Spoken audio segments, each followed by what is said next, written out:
Okay, we are live. What is going on, Jennifer Good morning. How Lacey? are you? I am fantabulous. You've been up Having fun. moving like today already. Like you already had half your day. You've already had like some very significant accomplishments, and we haven't even started the live stream yet. Yeah, I had a freaking fantastic night of sleep. Um, I got up about 4:30, 5 o'clock, wide awake, did my, kind of morning stuff, went for a 2 mile run, blah, blah, blah. I got to do my Pantene and my Calgon. Calgon, take me away. I'm just here. I'm just here glowing, baby. I'm glowing. I What's up with you, see. Jen? I'm doing great. You got your blue on for 4th of July. I know Oh that was yeah, intentional. it's a hot. Oh shit, I forgot. Awesome. um, so we're gonna talk about this thing, right? What is Oh, that? yes, this topic is so one. I posted on something on it in the last week or two, just because there's been significant shifts in my brain space, but also in my just world. And so you and I were talking about some of the things, and just man, this like hit me, and it was about. I mean, I'm living in this space of fulfillment, but it didn't just like I'm doing all the right things, and then bam, like fulfillment hit me. Like I've Mm, really, and because you've been a part of it over the last couple years, been super intentional on choices I'm making and things I'm doing and things I'm not doing to to help me feel better or to do. I guess a better way to say it is working towards something that's important to me. And mm. I'm like happier and I'm enjoying life and I'm like things are opening up in front of me and I'm like, whoa, like I'm making these choices and these things are happening. Oh, it's not just like sit back and wait for things to happen. Like, oh, my decisions produce outcomes. What? Oh, I love it. Yeah, you and I were kind of strategizing because we haven't had a no BS, we haven't had an after party. So we No. were kind of brainstorming, like, what are we going to talk about? Which first, folks, we will be having an after Yes. party today. Yes.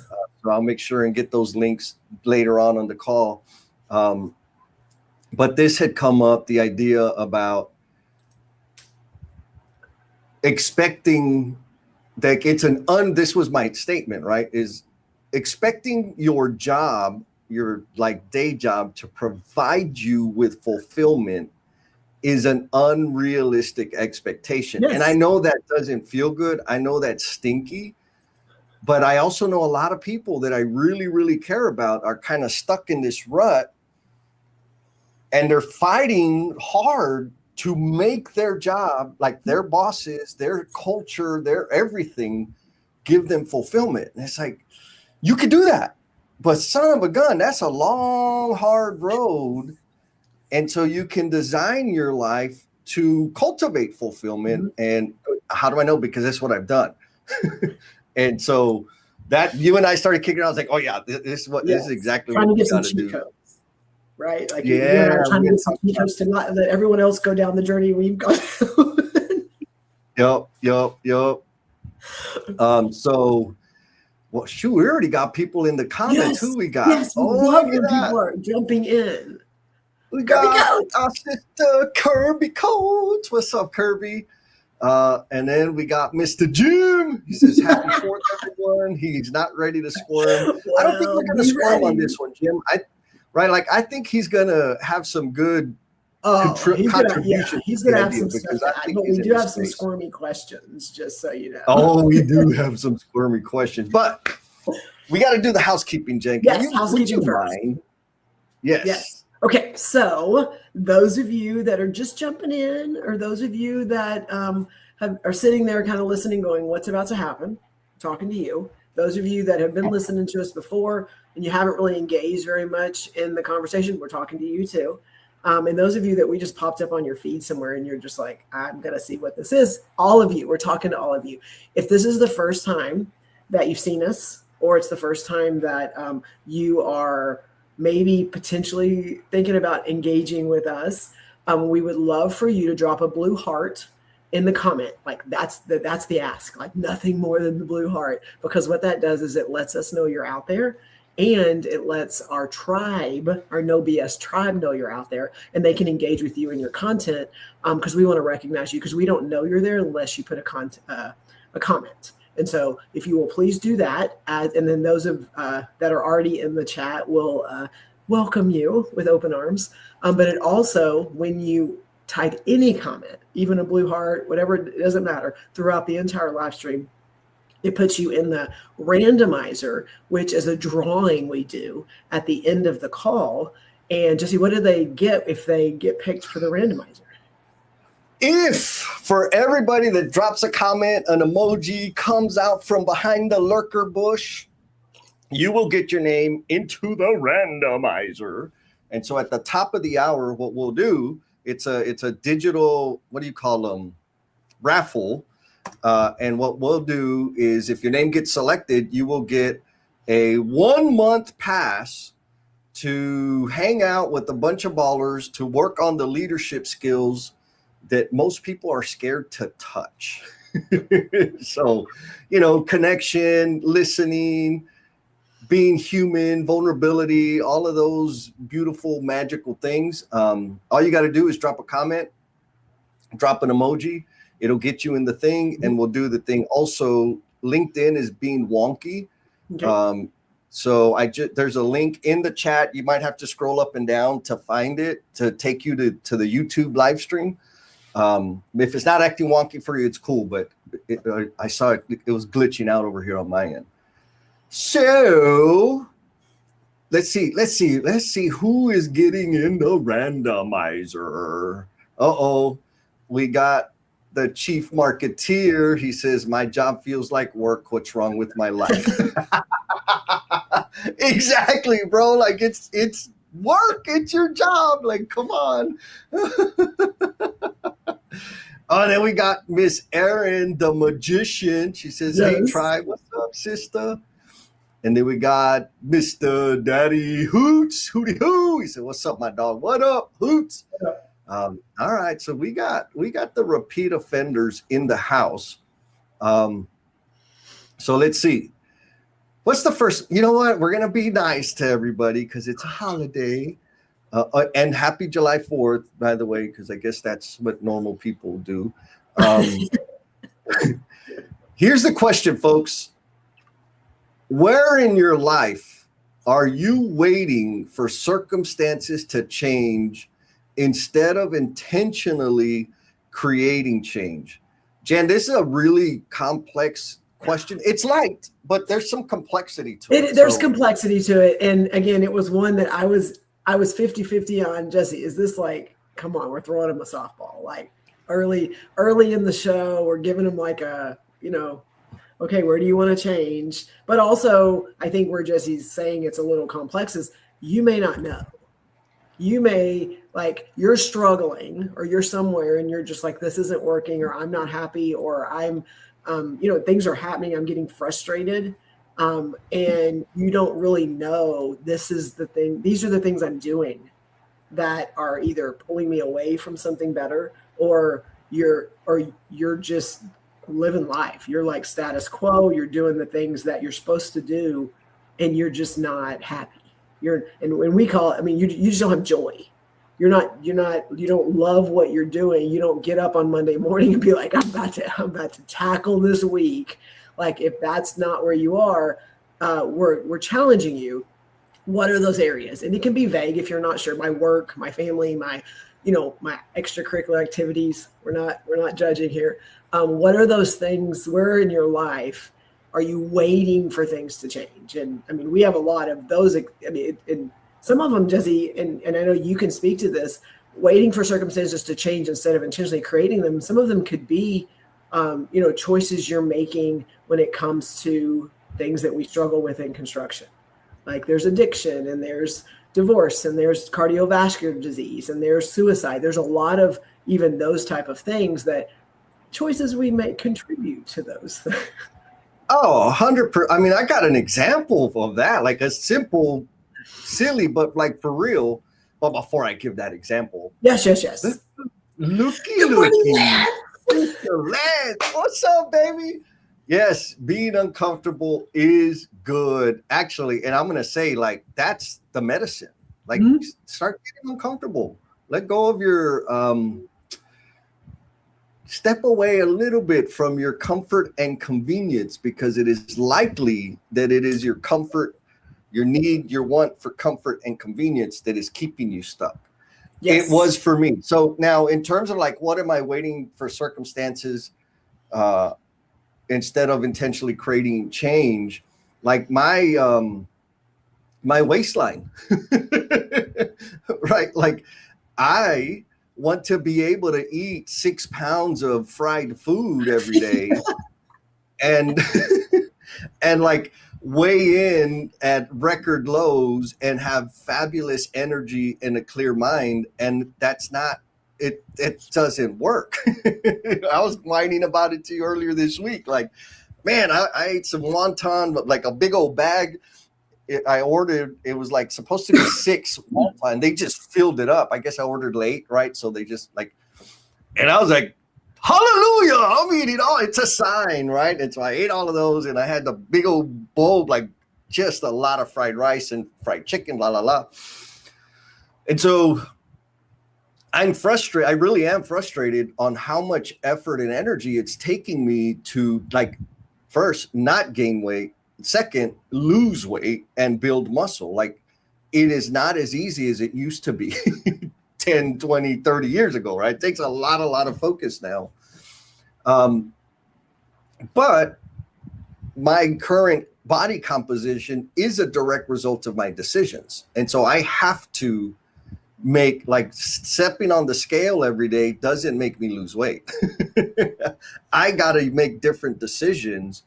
And I think, like, that's a small micro example of like this bigger idea that we're talking about. Like, if you're feeling stuck in your life and things haven't changed and you're feeling underappreciated and undervalued, underutilized, all of the things, I feel you. And if you're just waiting for it to, like, somebody to come and like magically wave a wand, you're gonna be waiting, and you're gonna be waiting quite a bit. There's no bippity boppity boo like thing. No. There is no bippity boppity boop. So now that we broke the ice, Jen, what do you say we go a little deeper? I think, well, that's my, I do want to answer the question though, just from my perspective, because a lot of my examples are going to come back to this area that it's not, I wouldn't say currently there's no effort happening there. Like, I think I identified the area and I've just been making strides to do better in it. And it is, will you bring the question back up one more time, just so it makes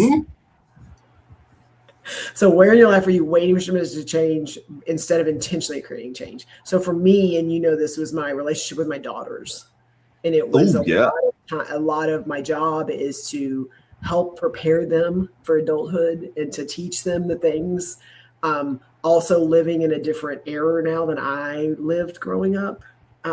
And trying to pull some things that my dad taught me and things that I think are very important and have shaped me, but also living in the age we're living in. And I'm not my dad, and what my dad had and didn't have versus what I have and don't have. And so not going so far extreme, but being able to teach them and help them learn, but also enjoy the time I have with them and help them enjoy life and be able to, I guess, enjoy things that I've worked hard for. And like that makes sense to do those things, but it's been an effort for me to be intentional about it and not, that's too much, or we can't do that, or are you going to throw that away? Like, just all the things that have taken away from the experiences that we can have. That is my example, because almost everything else I talk about today is going to come back to that. Yeah. Well, and I love it, because I know how hard it is, but sometimes, and I think in your case, this is exactly the thing, like, the conditions that shaped us are no longer the same but our behaviors and way to navigate those early formative conditions doesn't shift, and then it starts betraying us. Yes. Right? Like your situation was, okay, I needed, like, these things happen, so I function this way so I can have some security, stability, etc. And now, like, you got all the security and stability in the world, but your behavior is such that it seems like it's absent, which then robs you of the joy that you talked about earlier. Yes. And so all of that, yes, right? Like it's a lot. So we're gonna get into it. Let's see. Yes. We have an enabler here, and I love it. Steve Martin says 6 pounds of tacos for breakfast. Being uncomfortable is good. Agreed. I'm gonna go get me some about 2 pounds of barbacoa and half a dozen avocados. Oh. And that's going to be breakfast. How about that? And some really good tortillas. You put all that together, and you're like, I mean, I have the rest of the day to work this off. That's how Yes. And then I'll just sleep on the scale. Maybe I'll lose weight. We'll see. Okay, so I want to challenge them because I'm seeing who's in the chat. And before we move on, so again, I want to do the next question, but we just ask you, where in your life are you needing to be more intentional? And nobody answered, but we know some of the people that are in the chat are in some situations to where they're making decisions and they're doing things differently and they're trying to figure out what's next. So you don't have to be super detailed, but where in your life are you maybe a little comfortable or you're trying to figure things out and you're not making intentional choices. So again, you can be vague to answer the question. Yeah. Hopefully it's just like, oof, I didn't want to look at that today. Too bad you're looking at it. But yes, to think about it, drop your answer in the chat. So let's go next level. Where are you telling yourself you are stuck when in reality you're avoiding a difficult decision? What do you think, Chet? Oh, wait. We got an answer. Come on. From Hoots, Daddy Hoots says, I need to be more intentional about my life. I'm way too comfortable at work right now. It's time, sister. I hear you. Okay.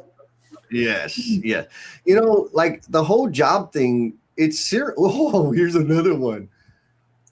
Retirement. And you've been talking about that. Yes, you've been talking about that for a long time. I'm not saying that you need to. Like, I love having access to you, but yes, you've done a lot, my man. But anyways, back like the job, there's back to the point of comfort and convenience, right? Like, what does a stable job provide? Comfort and convenience. What do I have to sacrifice to keep a stable job? That could be not much, or it could be a lot. If you're a psychopath like me, having a real job is massive sacrifice because I got to behave. I got to wear pants. I got to watch what I say. I got to there's things that I would have to do. I would have to stop tinkering around on all my little side projects and crazy ideas so that I could focus and deliver on my commitment to that job. And so we do have to be intentional about it and make the decision. And especially when it comes to like our livelihood, there's a lot at risk, right? It's not a small decision. Mr. Lance says, same Hoots. I spent my whole life trying to get comfortable. It isn't what I expected. Oh man, we're gonna get it. I knew it. Oh, look. And Adam points out, you know what? There's two things I absolutely hate about having a real job. One is filling out timesheets. I think it's the stupidest thing in the world. Two is expense reports. Like, I knew that. If there's any recruiters out there that, you think I might be a good candidate for you, if I got to do timesheets, don't even call me. And then there's obligation, right? Obligation can help us stay stuck. I'm stuck trying to finish a project when in reality, I just need to move on and be a bit uncomfortable again, right? So the obligation of like, I'm going to finish the project. I shall finish the game. I get it. But it's also, right? Jesse, don't you think a little bit of that, I'm going to use Adam as an example because he knows I like to pick on him, is some of it is just they need. Oh, 100%. It's some of that. Again, it feels good when you're needed, but sometimes you then use that to stay stuck. Or you use that as the excuse. We make ourselves a martyr. They need me. I'm not like I say, I do everything that I do, things that I've said in the past. I do this for you. This was my message to my ex-wives. So we could get all the things that you want to get. Bullshit. It was because it fed my ego. I got massive deposits, like the feedback loop in terms of my capability, my knowledge, like all of the things. It fed that. It really the last thing on the list was the stuff that she wanted. But it was my rationale. Like it was me rationalizing this thing that I had an unhealthy relationship with. Like, I'm doing it for you. We make ourselves a martyr. And if you're not, like, I'm not saying everybody does that, but really look deep. Like, is it really that? Right? Like, is it really that? And more importantly, is it in the way? Is it blocking and robbing you of joy and fulfillment? Which we're going to get to fulfillment here by the end of the show. I think, Jesse, where I've also seen it is that what they need me is not taking time off, or I can't go do this because that is going to take care of me. What are they going to do? Like that part too, that we. It's that almost that what is it, leadership and self, the part Deception. where they convince yourself that of what your role is and what you're doing and how much they've created. They. Yeah. And the infamous they. Yeah. And then in reality, it's us creating comfort and security. Yep. So I'm going to start with I'm just going to go at the fulfillment thing. Okay. I was not actively seeking fulfillment. And so maybe like that's kind of the one nugget or seed I want to plant in people's heads is start seeking fulfillment. Start sussing out, figure out what is it that makes you feel fulfilled. Synonym of that would be joy, I guess. Mm-hmm. I was not in search of fulfillment, right? Like I was out there way back in the day. I bought into the popular idea of like, get a job, make a lot of money, get promotions, buy shiny shit, go on vacations. And that's life.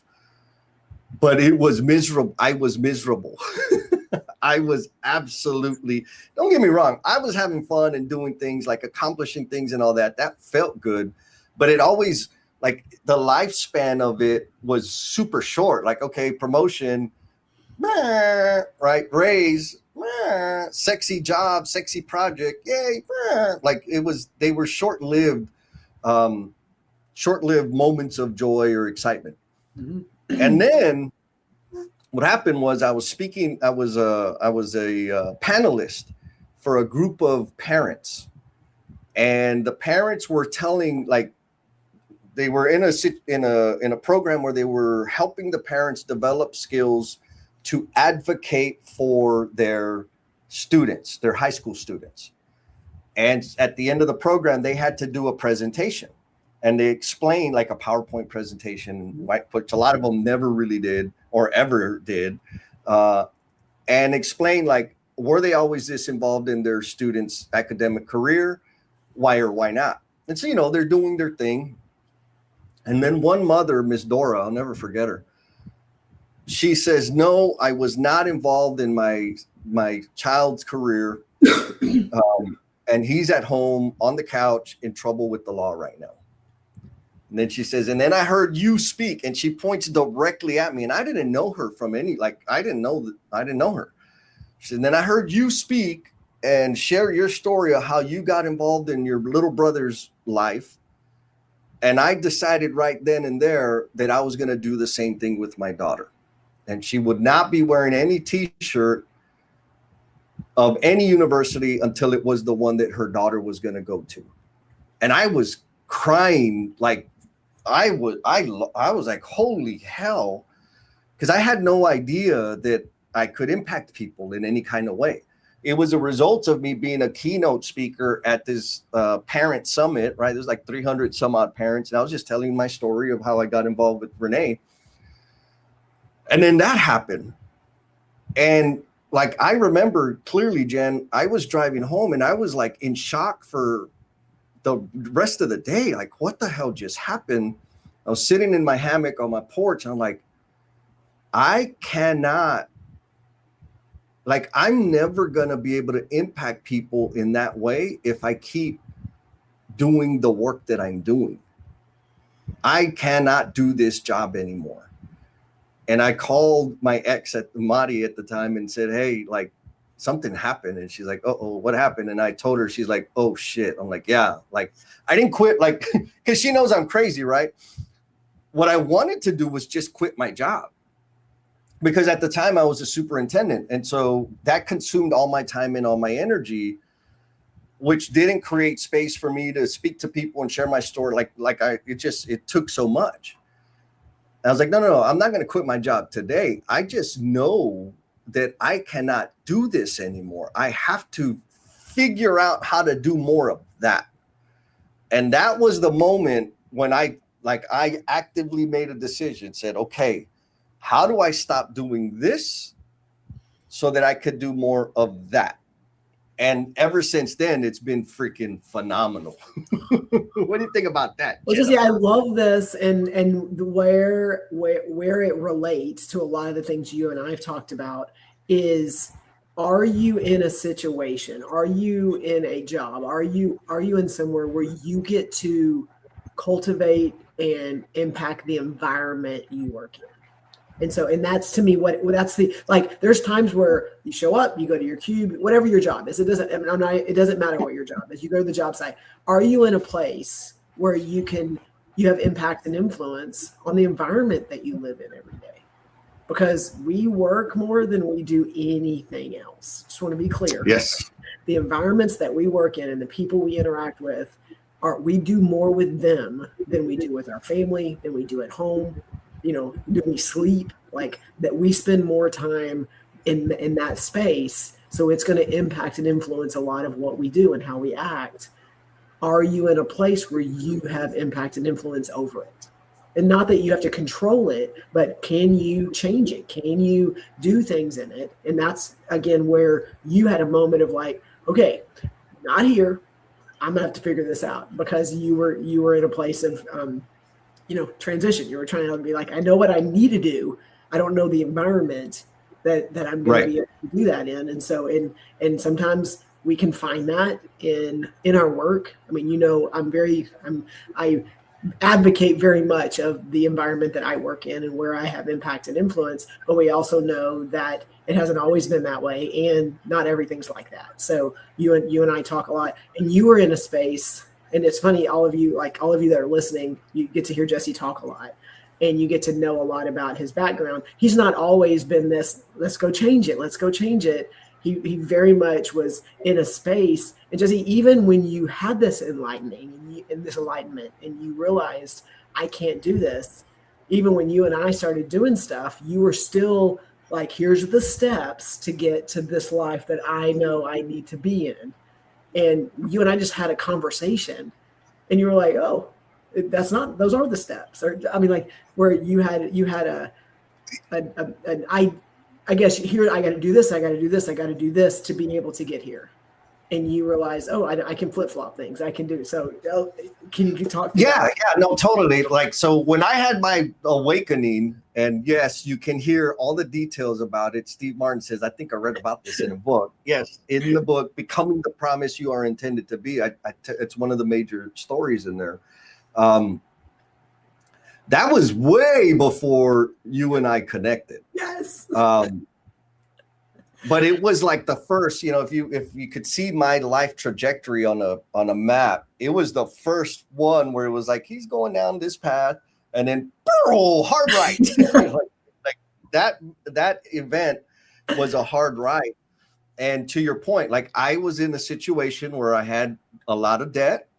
I had a lot of responsibility. I had never done anything else except for plumbing, foremaning, and superintending. So it's like, I don't even know how I would do that. I don't even really know what that was, but I need more of it. And so what it really became was a self-examination of what are the, folks, I didn't email my boss and say, hey, I need more fulfillment. Like, let me do other stuff. That's not how it happened. I had to restructure my life. And at that time, I was like months away from being completely out of debt. And I was also thinking of buying a new vehicle, buying more shiny shit. And I was like, oh, no. I need to I'm not buying nothing, because it's the debt that was requiring me to do the job that I was doing. So my, simple math was like, well, if I don't have any debt, I have more freedom to choose to figure out and do something else, or more accurately, I won't have to do this job anymore. Right. And so, Erin here, it's similar. I think this is where Erin is right now. Right. She says, I feel like I stumbled onto fulfillment and am now starting to implement changes for my professional life, but need to stay more consistent to build the momentum. Well, yes. I have a comment, but I want you to finish your story, and then I have a comment. Okay. About that. So yeah, we'll come back to that, because this is exactly what I'm talking about, right? Like, yes, you find it and it's like, oh shit, now what do I got to do? And so I started making decisions, blah, blah, blah. I got on the path and it was amazing, but it was still a progressive thing that's taken 20 years, right? Like I'm where I'm at now, not because I started yesterday, it's because I started 20 years ago, whatever it was. And so like the example that you gave earlier, like, along that path, I ended up getting offers, got another job. And I became super clear, which was 6-7 years ago now, maybe, during COVID, that I needed to start my business. Like I want to spend more time doing the things that bring me fulfillment. And it's not okay for me to expect the company to fund my dreams.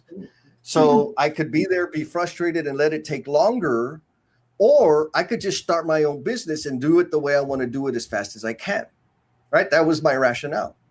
My plan was, okay, before I quit like my real job, I need to build a house, renovate the house I was in, because I have a lot, and then buy a house. And once I accomplish, get those 3 things done, then I can start, and I can quit my job and start my business. That was the plan. The way things started shaking out, it was like, man, I'm turning down work, like people that were asking for services, and I wasn't even like marketing that at all. And the job I was at was like, it's time to leave, or I'm going to be in a kind of miserable button pushy type situation for a little bit because of other things. And you and I were talking, and you're like, well, does it have to be in that order? Like, build the house, renovate, then buy the new house. I'm like, what do you mean? And you're like, well, couldn't you just buy a house faster? I was like, oh shit. Yes. And I had never considered it, right? Because it was the plan, and I can get that way about plans. And so yeah, you're right. And then I think within a couple months I bought a house, quit the job, and here we are. So I think for me, the main point there is the sequencing, like it's a progressive thing. Designing your life for fulfillment doesn't happen overnight. And sometimes your plans could use a little outside perspective. That's what I'm saying. Okay. So that great segue without any prep. So I want to go back also to Aaron's comment. because Yes. I want to take like 2 or 3 steps back into Jesse's conversation and Aaron's comment, and also like how do I tie into all this? Is Jesse, when we are looking or trying to find fulfillment, whatever, I am going to go out on a limb because it's what worked for me. You and I started, collided about 5 or 6 years ago, not even knowing anything that was going to happen in front of us and what we were going to be able to do together and all of that.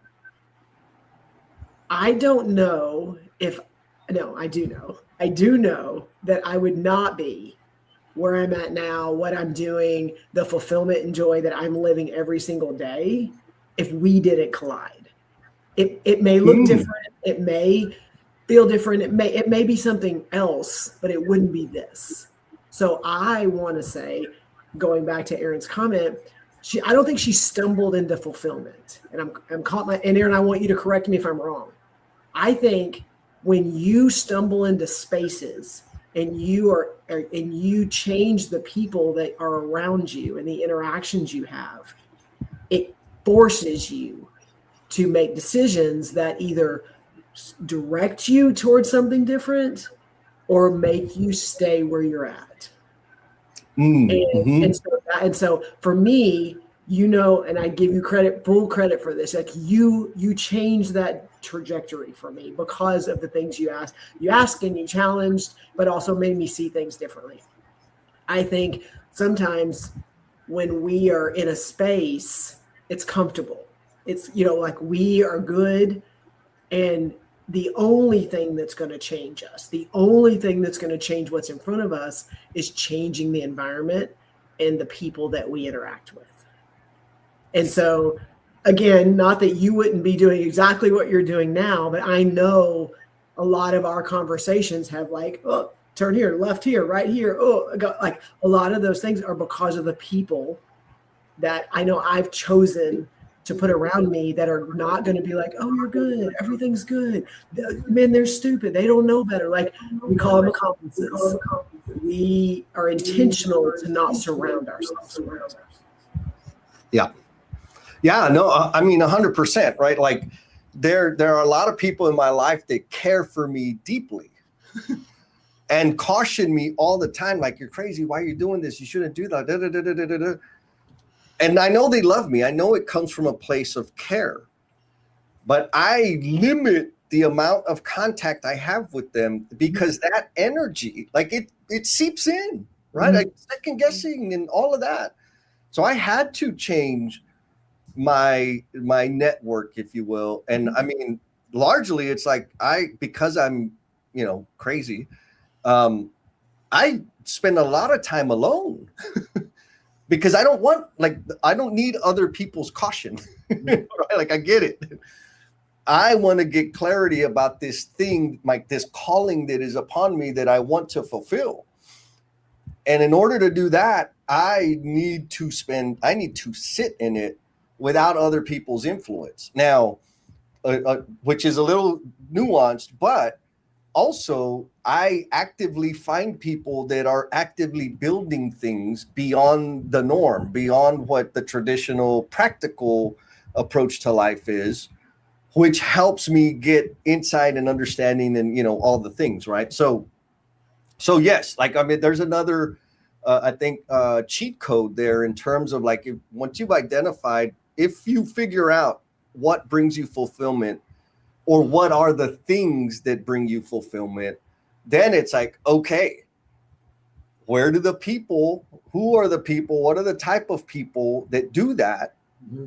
I need to spend more time there than I do with this type of people. Like, you really do have to start changing your conditions, the people you surround yourself, the media that you consume, the conversations that you have. Like, we can actively change those things, make decisions to spend less time in the stuck position and more time in the forward moving position. Yes. Okay. And so I have another cheat code, not a cheat code, but a challenge to help you figure out where you are in this. So if you think that you're doing the things that are bringing you more joy and fulfillment, and you're not sure, over the next week, there's a little background something on your end, but anyway, when you go and interact with people, that your work, your whatever, don't be the first person to like start talking and this is what I need and this is what you need to do for me. Like, just when you see somebody for the first time or you're coming into an office, do they come up to you and go, let me show you this? Oh my gosh, I did this. Like, if they're coming and they're excited about something, then you have created something that they're proud of and they want to come and they want to bring you into their space. If you come in, they're just waiting for you to tell them what to do. If they're just waiting for you to get onto them, not get onto them, whatever. Like, is that the environment you want? Do you want it to just be this transactional back and forth? This is what makes me happy. Are you trying to build a relationship? Sorry, there's just a lot of noise. Are you creating relationships? Are you creating something that's bigger than happening in that space when you walk? And so I challenge you just to kind of just take note of those things, because that's better. Thank you, Jesse. I don't know what you did, but it's better. That take note of how people interact with you, because if you think you've got it figured out, what brings you joy and fulfillment. Sometimes we can deceive ourselves and thinking I'm doing exactly what I'm supposed to do, and the people around us are not responding the way that we think they should. That usually means that you're still figuring it out. Yes, and here's like what I believe to be true is the reason your current circle is responding in that way that's like less than supportive is because what they're experiencing is a loss. They are losing. They see and anticipate that they're going to lose the value that they've gotten from you historically, right? Mm-hmm. Like, you're not saying I'm not going to be there for you anymore, but that's what they're seeing. Like, wait a minute, this person is growing. This person is changing. I want, like, that was mine. Why are you taking that away from me? And it's a natural, I mean, we all have it, right? It's a natural response, which is another reason that you need to be ready. I mean, like, here's another stinky truth. Like, as you go down this path, you need to be ready to lose people. Yes. People are going to detach. You're going to lose people. Yes. And they're not just going to be like, okay, see you later. They're just going to be, they're going to fight it because of what value you bring, but also like you are making them feel and think things that they are not in a space that they want to deal with. Yeah. You're going to challenge it. And the way I choose to see it is you're reflecting to them, rather, I'm reflecting to them what is possible. Yes. And so there's some conviction that they're experiencing of like, that damn son of a bitch is doing it and I'm not. And that doesn't feel good. I'm getting left behind because by choice. It's not what they're thinking, but I think that's what they're feeling. So we got some comments here. They have to, they're having to own some things. And we know, based on people that have to take ownership of things, it doesn't feel good sometimes. I'm not making the same choices. I have chosen to do this. They're choosing to do this. And whether I'm stuck in that space or not, they're stuck in that space or not, you are now the bad guy. You are now the person that is causing them to feel bad, to feel frustrated, to feel like they're not worthy. You've caused it, so you're the bad guy. Instead of it motivating, sometimes that's what they're attacking. Yep. Yeah, because you're representing their inadequacy or whatever it is that they're experiencing. You're just the face of that pain. Right? You say that all the time. People are not attacking you; they're attacking the change that you represent. 100%. Yeah, they're not mad at it. Feels like they're mad at change, and it's okay. Like, they get to be. Kirby says, I stumbled here too, Aaron. I like it. And then we You grab know, you like that, and we don't let you go. yeah, I think it's more. I'm glad that they think they stumbled. They were kidnapped, is what happened. Aaron says, "Ooh, Jen, you said that beautifully. I am being more intentional with my energy and what I'm putting my time towards, due in part to the people I am connecting with and not sticking to what is comfortable or easy." So, Jen, in this idea of, thank you, Aaron, of sticking to what's comfortable and easy, I know that you've made have made and are working on some major shifts. What's the comfortable and easy thing that you're working to like let go of? So okay, a little background, and most people probably know this if they've been on this show, is like growing up, I'm a single father, 4 kids, like very much struggled with like, where the food was going to come from, or if the light was going to get turned off, or how he was going to pay bills, and like lived in that. Oldest daughter like was sitting in those spaces with him, and sacrifices and things that we had to do to survive. And that is what shaped a lot of my thinking when it comes to money, when it comes to spending, when it comes to saving, and a fear of security, of something like, not that he could do it himself, but not just the things that money could buy. It created this fear of not having security. And that is what shaped all of my decisions when it comes to money. And so having gone through a career, having made a lot of different decisions and making good decisions, and putting that security in place so that I didn't have to live like that, I didn't know how to shift. I didn't know how to get out of a space of scarcity and fear of not having security to enjoyment.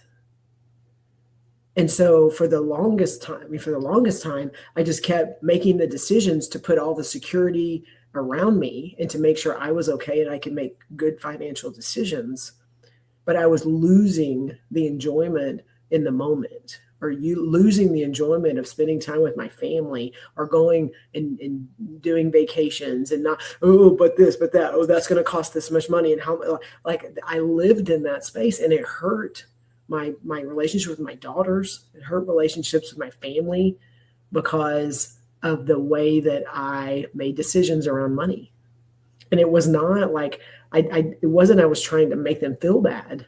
It was the logical part of my brain that was living in that space and not leaning into the enjoyment, the joy, the fulfillment of like, I've earned this. I have worked hard to be able to allow us to do these things.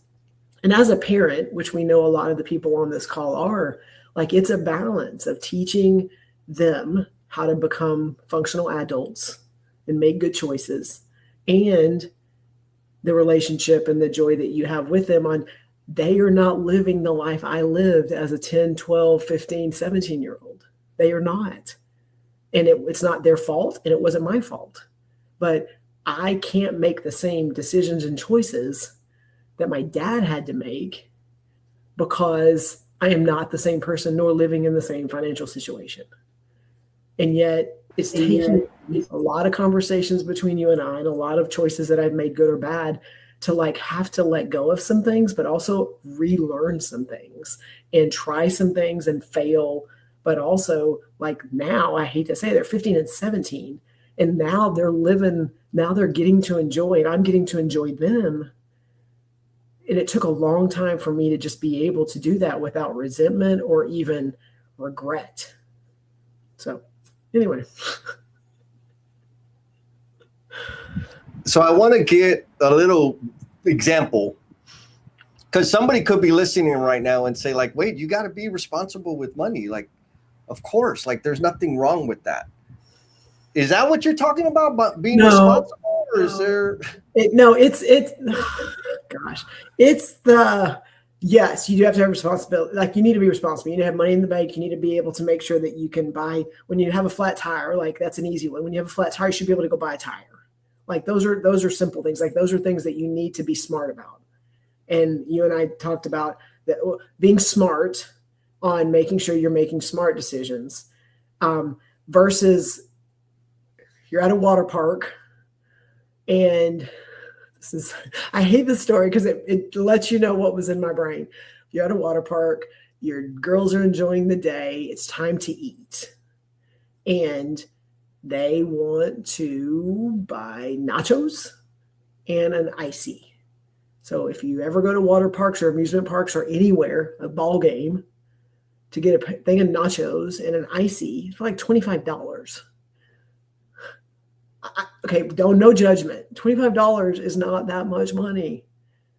In my mind, I have another example after this, which is the one that I just told Jesse, which, anyway, $25. So we're going to enjoy the time. Doesn't matter what's in my head. We're going to enjoy this moment. We're going to do this. My daughter is eating her nachos. She gets about halfway through and they're already ready to go to the next ride. Like they're ready to go. And I'm sitting there and she's looking at me and just like, I can tell she's like struggling. And she's like, and I said, "Are you done?" And she's like, "Yeah."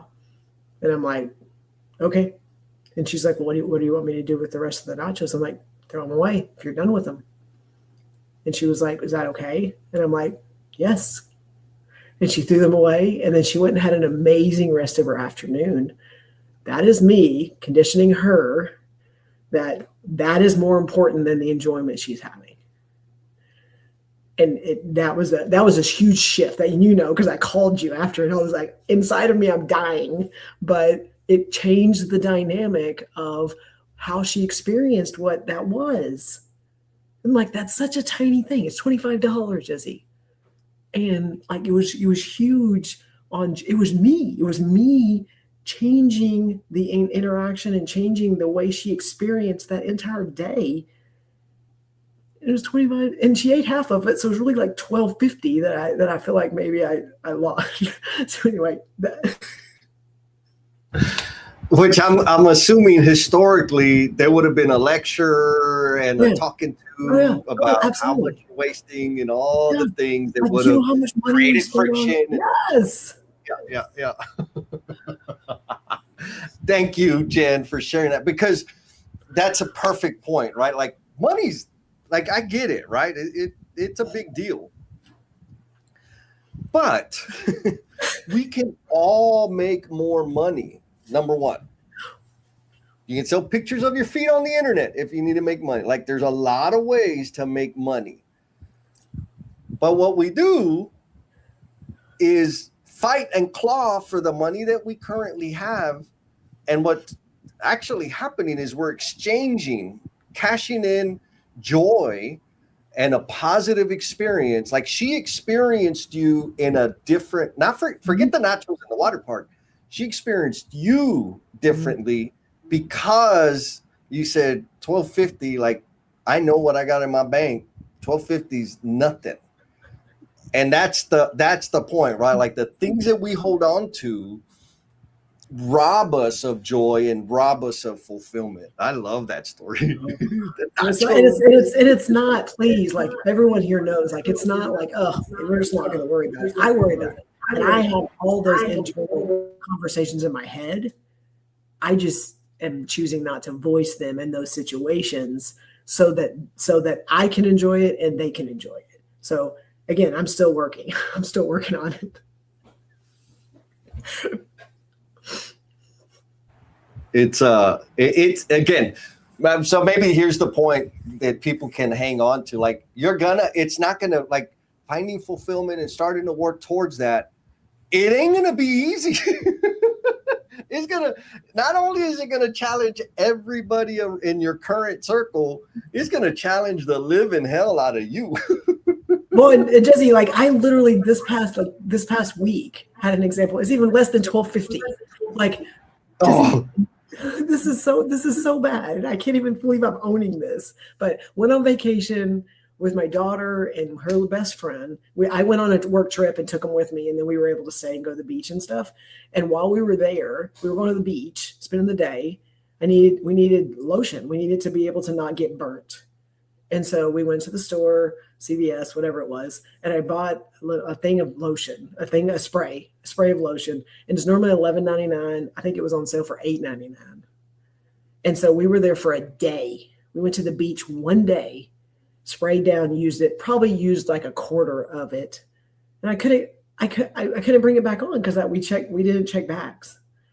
And in my head, literally, I am reasoning for like a moment of, okay, do I check the bags instead? And how, like for $8.99, and we used it. And I'm calling you like, Jesse, let me tell you what I did. I just left it. Like I just left this thing that probably $7 worth of spray lotion. And I would have just got burnt. I'm like, you're not helping me.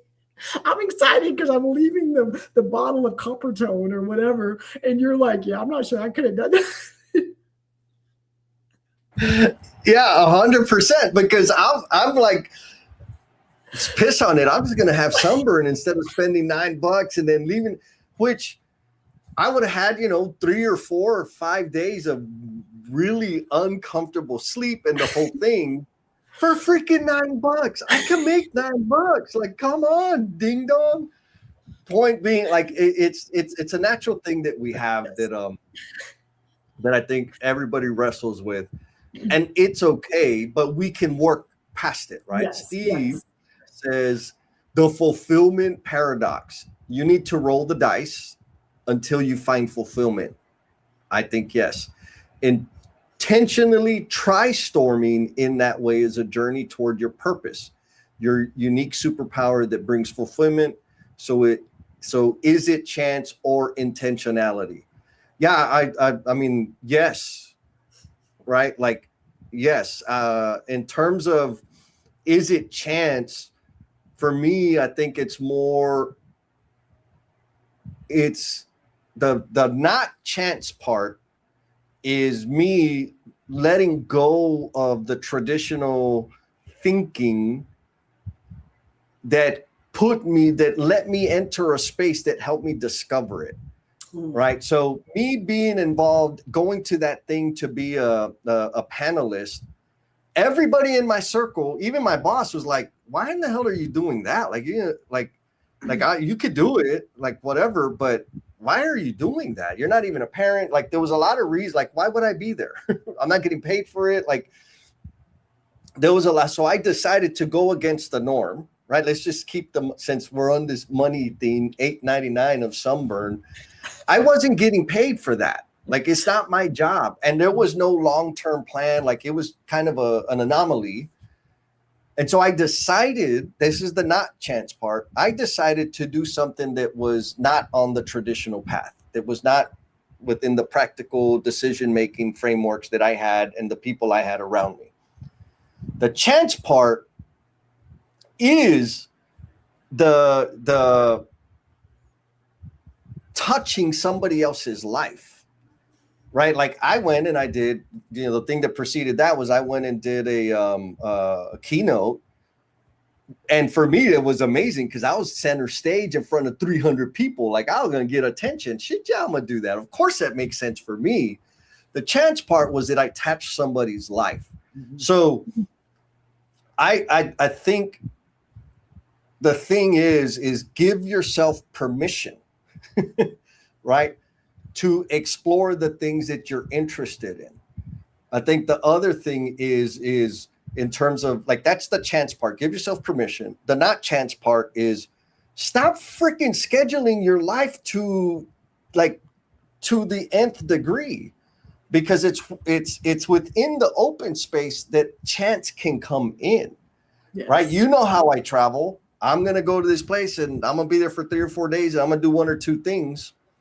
I don't have an agenda outside of those 2 things, which creates space for really and actually Adam just shared a story of this. He was wherever, and I think it was his birthday or something.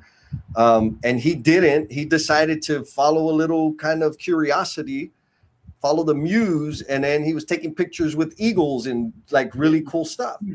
And so I think it's more like, if we create space, leave some empty blank space so that chance or luck can fit in, can be a part of your experience. So, What do you Jesse, I think, want to Jess? add my take on Steve's comment, and then I know we're about to do the randomizer. So if you're out there listening and you have not commented, put a blue heart, tell us where you're coming from, just put it in the chat so that you can be in the randomizer while I'm telling the story.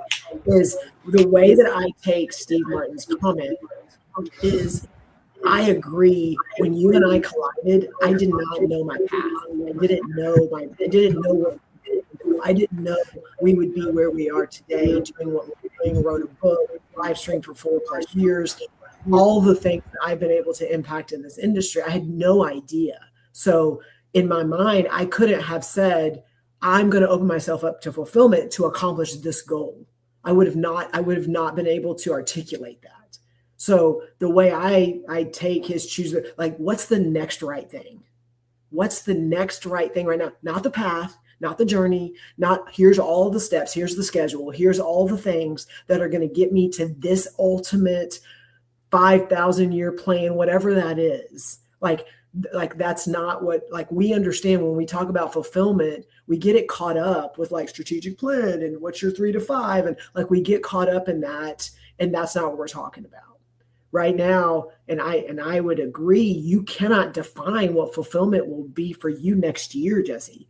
You can have a purpose and a passion, and that's good. That's going to help guide you to something that maybe you can't even talk about right now. And so what is today? And I can say this 4, 5, 6 years ago when Jesse and I collided, the next right thing for me was I need to stay in the space. I need to listen. I need to say yes to some things that I'm not even sure, I'm scared to death to do. But like, we're 4+ years, 4.5 years doing live streams. Do you know, I mean, if nothing else, Jesse, what the live streams have been able to help me do is public speaking and keynotes and even internal trainings, like things that I'm able to do now with confidence. About to drop a podcast today that's going to be on all the different channels that I did share a link with you early, but it's one that when I got that podcast and I got it and got to listen to it, like, all the results of everything we've worked for over the last 4 or 5 years, I felt like I saw all of it in this podcast, of just the way that I'm presenting and talking. Like, I couldn't have even predicted any of that. So Yeah, I love that. And the way I think about that is I just got to get out of my own way. Mm-hmm. I just got to take my foot off the brakes. And that's when the amazing things happen, provided I am on the path of seeking fulfillment. The way I get fulfillment is by serving others, right? And I know it's loose and generic, but sharing my gifts and talents and service to others gives me fulfillment. That was it. Like, when I first had the slap in the face, I didn't know what the hell it was. I really thought, like, I need to be a professional speaker so that I can have this feeling. Like, that's exactly what I thought I needed to do. What I discovered was like, no. I need to share my story, my experience, my gifts and talents in service to other people. That's the fulfillment. It wasn't the speaking. Now, do I enjoy speaking? Yes. Yeah. Does it feed my ego? Shit, yes. Does that bring me fulfillment? No. No. I love it, but it doesn't bring me fulfillment. The way helping other people and seeing people grow and make shifts in their life that help them have more fun at work and at home, that brings me fulfillment. Yes. And Maria, we're gonna do the randomizer here. Miss Maria, she says, there is only ever the next right thing. I 100% agree with a little Jesseism. It's the next rightest thing. And the reason for me that's important is the right thing indicates that there is wrong and there is only one option. The next rightest thing is like, it's close enough to make a decision and take an action. But I don't like that's a Jesse thing. Because I obsess about dumb stuff. And then Daddy Hoot says the next brightest step. Oh, interesting. You got us that book, The Boy. Oh, yeah, the book, The Boy, the Mole, the Fox, and the Horse by Charlie Mackesy. Still one of my fave. Oh, my goodness. And then we got our sister, Miss Sarah. She's coming in late. She's at the cabin, which, folks, is not a cabin. It's more like a castle. It's freaking amazing out there. Glad you're here, Miss Sarah. I'm glad you're at the cabin enjoying yourself. So it is randomizer time. Yes. Let me do the button pushing. Share screen. La la la. The giveaway tool. Did we only get to 2 questions? No. We're on question 3. Okay. Like, we're doing good. Okay. Yeah, no, we're doing good. And I'm going to blame it on the holiday, but that's okay. So let's see who's going to win. Oh, look at all those beautiful, handsome faces.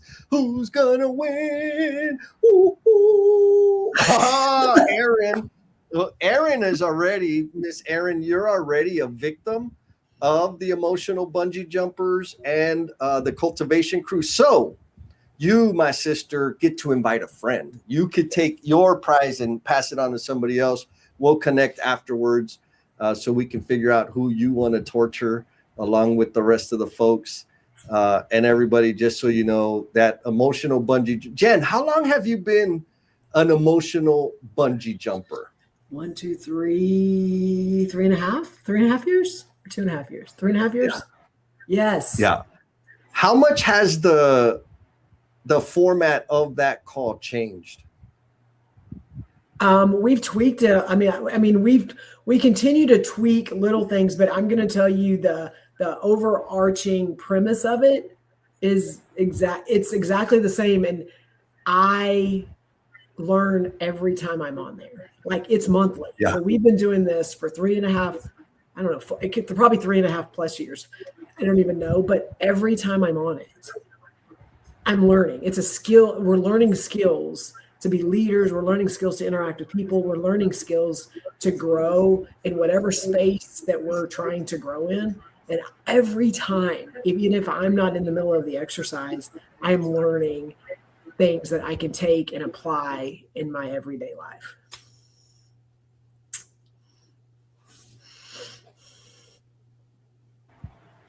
Yeah, that's thank you, Jen. Like, that's the thing that I love the most is the practice, right? The reps of how it impacts us and gets us to work on those freaking things. And man, they're so powerful. We get visitors all the time, so that's super exciting. All right, so back to the questions, because I need to start dropping the link for the after party. Actually, no, you were right, Jen. We've been talking about the answer to this question, but we hadn't presented the question to the tribe. Is what are you holding on to that is costing you more fulfillment than it is providing security? We're talking about money, right? And so that's the question to the tribe. Like, there are things, like, for real, hard ass inventory.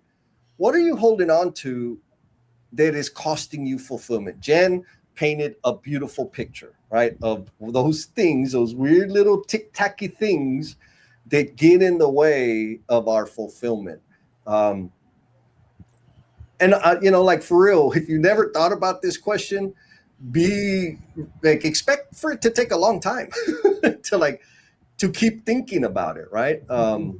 Erin has a beautiful comment here. She says, understanding what brings you good energy and recharges you versus drains you completely helps you define, right? Okay, yes, I think that's my example. So I think that is what she just said, and this is kind of where this conversation came, and I'll let you drop stuff while I dig into this just really quick. Yes, please. So I did a post probably a week ago, maybe it was a week ago, but I think it was last weekend. And it was, this is what my last week and a half has looked like. Maybe it was a week. I don't remember, but it was, I have been to 4 states, traveling with my family, by myself, had work obligations, just did all kinds of stuff. Also did some internal work stuff while I was on, like, a lot of things that should have completely exhausted me. I mean, it was different I mean, it was all over within a week, I think it was. And I felt the most full of exactly doing what I'm supposed to do. And it was that moment of it completely exhausts me and I am ready for what's next. That is fulfillment. And it was like a moment that I'm still struggling with the dang can of sunscreen. That doesn't mean I've got it all figured out, and that those things are not still going to be in my head. But one of the things for me, don't tell anybody this, but no one can hear my inner thoughts. So I can be struggling with the nachos going in the trash. I can be struggling with a can of Coppertone that's still sitting at the hotel or somebody threw it away. I can still be okay. I can struggle with those in the moment. And then whatever comes out of my mouth and how I interact with the people around me will impact and influence what's next.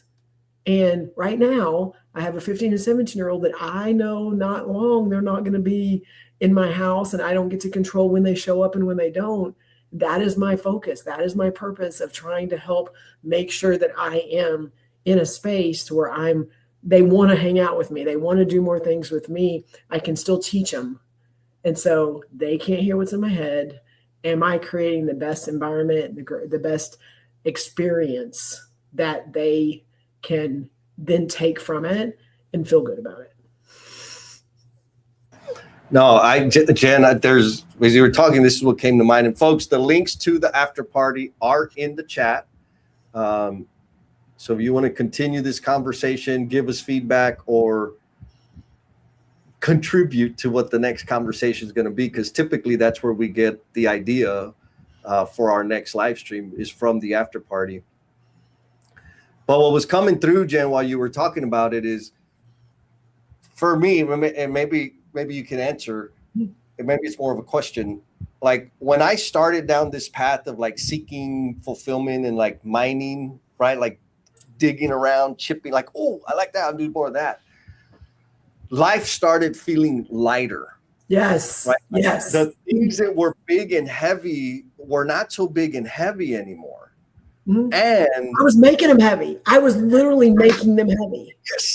Yes. So you agree that? Yes.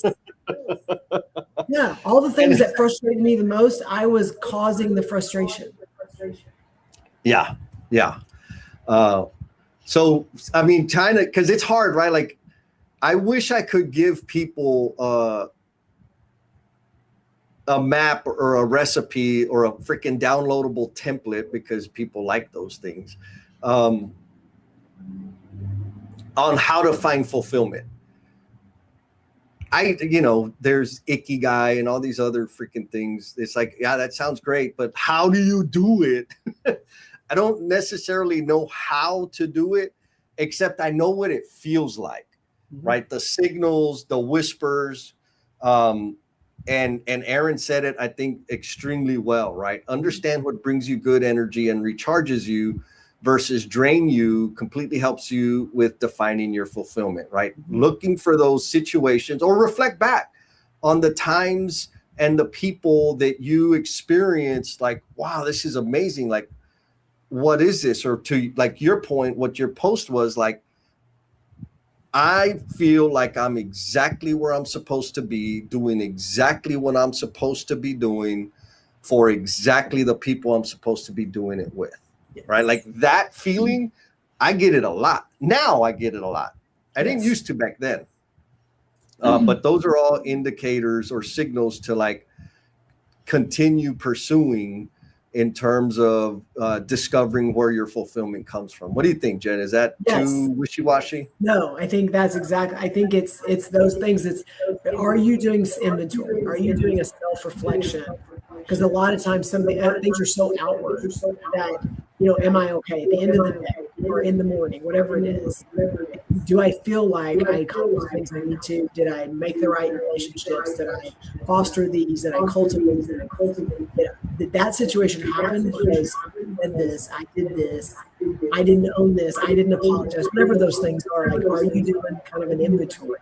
of the day and how it happened and what went wrong and who contributed to it and how did it happen and what was like, are you doing that? Or are you just going, not my problem, that they did this, they did that, and then you're moving on? It's going to continue to happen because you say this, and I love that you say this, we are at least 1% at fault for something that went wrong, contributing to whatever the situation was. We're at least 1%. We contributed to it at least 1%. And are we owning it?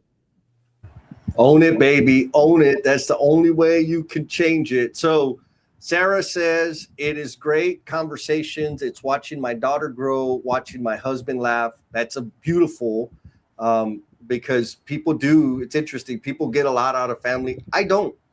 And so if you're one of those that don't get a lot out of like what people traditionally get, that's okay.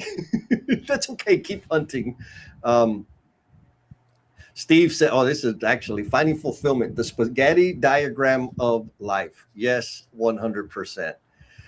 All right, Jen, it is time to wrap because we have an after party to go to. You put together a brand new playlist for the after party. You got it? I did. Yes. All right, let's let it roll.